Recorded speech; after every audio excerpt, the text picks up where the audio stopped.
కురుక్షేత్ర యుద్ధంలో దుర్యోధనుడు శ్రీకృష్ణుడికి 3 వేళ్లు ఎందుకు చూపించాడో మీకు తెలుసా? యుద్ధంలో భీముడి చేత తీవ్రంగా గాయపడిన దుర్యోధనుడు తన కుడి చేతిని పైకి వెత్తి లేవలేని స్థితిలో తన యొక్క కుడి చేతి 3 వేళ్లను పైకి వెత్తి మరణం కోసం ఎదురు చూస్తూ ఉంటాడు. అది గమనించిన శ్రీకృష్ణుడు దుర్యోధనుడి మనసులో ఉన్న ప్రశ్నలేమిటో తనకు తెలుసని చెప్పి వాటి యొక్క సమాధానాన్ని చెప్పడం మొదలుపెట్టాడు.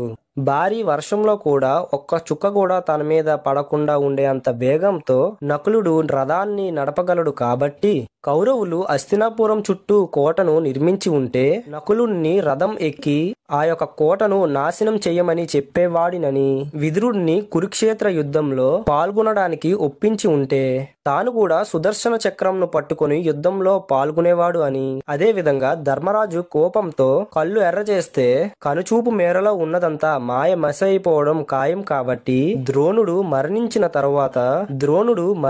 తరువాత కౌరవులు అశ్వత్థామను సేనాధిపతిని చేసి ఉంటే ధర్మరాజుకు కోపంను తెప్పించేవాడినని శ్రీకృష్ణుడు దుర్యోధనుడితో అన్నాడు. అది విన్న దుర్యోధనుడు ప్రశాంతముగా మరణించాడు. ఈ విషయాన్ని మీరు మొదటిసారి విన్నట్లయితే వీడియోని లైక్ చేసి ఇలాంటి మరిన్ని వీడియోస్ కోసం మన ఛానల్ ను సబ్స్క్రైబ్ చేసుకోండి. జై శ్రీకృష్ణ అని గట్టిగా చెప్పండి.